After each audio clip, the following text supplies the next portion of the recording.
আপনারা দেখেছেন যে এখন টিভির পর্দায় কাগজে নানানভাবে গ্রামের বিভিন্ন এলাকাতে শহরতলিতে কিছুটা হলেও প্রচার শুরু হয়েছে। আগামী 20শে এপ্রিল হচ্ছে ব্রিগেড, কৃষক, ক্ষেতমজুর, শ্রমিক এবং বস্তি সংগঠনগুলোর ডাকে ঐতিহাসিক ব্রিগেড হতে চলেছে। আসলে এই প্রথম আমাদের রাজ্যে এই শ্রমিক সংগঠনগুলোর ডাকে ব্রিগেডের আহ্বান করা হয়েছে। এর আগে অনেক ব্রিগেড দেখেছেন, কলকাতাতে ব্রিগেড মানে ঐতিহাসিক ব্রিগেড। এবারও ব্রিগেড ঐতিহাসিক হবে, কিন্তু এই ইতিহাস আলাদাভাবেই লেখা হবে।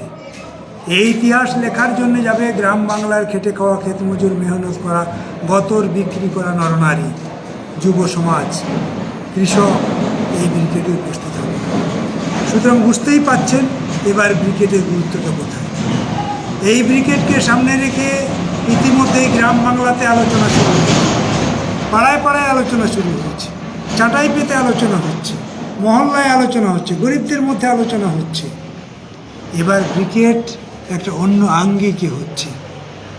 এই ব্রিগেডের আগেই আপনারা দেখেছেন যে আমাদের দেশে বাজেট পেশ হয়েছে, যে বাজেটে গ্রামের খেটে খাওয়া গরিব মানুষ সবচেয়ে বেশি বঞ্চিত হয়েছে, সবচেয়ে বেশি ক্ষতিগ্রস্ত হয়েছে আমাদের দেশের খেটে খাওয়া গরিব মা বোনেরা এবং কৃষক।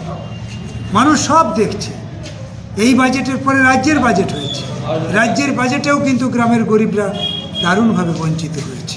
খেটে খাওয়া কৃষকরাও বঞ্চিত হয়েছে, আদিবাসীরাও বঞ্চিত হয়েছে, মা বোনেরাও বঞ্চিত হয়েছে।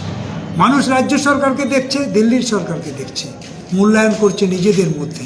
এখন দেখবেন চায়ের দোকানে আলোচনা হচ্ছে, বাজারে আলোচনা হচ্ছে, বাসে আলোচনা হচ্ছে, নানান জায়গাতেই গাঁয়ের খেটে খাওয়া গরিব ছাত্র যুবরা আলোচনা করছে এবং তারা দেখছে যে এই রাজ্য সরকারটা কিভাবে চলছে, কি কৌশলে তারা গোটা রাজ্যের সম্পদটাকে আত্মসাৎ করছে, আমাদের রাজ্যের বেকারদের কিভাবে বিপদের মধ্যে ঠেলে দিচ্ছে, শিক্ষা ব্যবস্থা কিভাবে তুলে দেওয়ার চক্রান্ত হচ্ছে।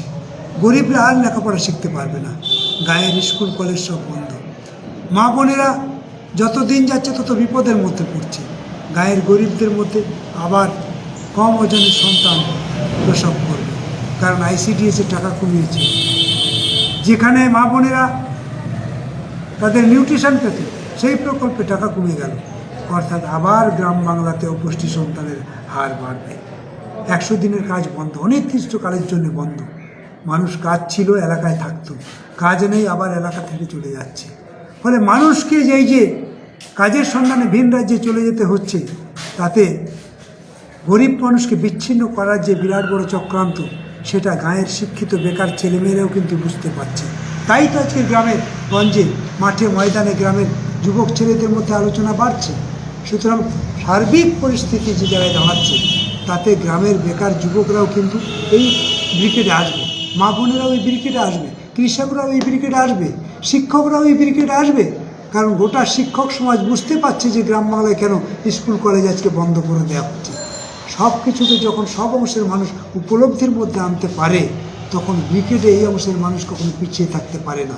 সেই জন্যে এই শ্রেণী সংগঠনের ডাকে ব্রিগেড হলেও সব অংশের মানুষের সমারোহে এবার ব্রিগেড একটা আলাদা মাত্রায় ঐতিহাসিক ব্রিগেড হবে এবং ইতিহাস রচনা হবে। আমরা সেই অপেক্ষায় আছি। আমরা সব অংশের মানুষকে আহ্বান করছি, আপনারা 20 তারিখে অর্থাৎ 20শে এপ্রিল ব্রিগেডে আসুন। আপনি আপনার জীবনের নতুন অভিজ্ঞতা নিয়ে ফিরে যান।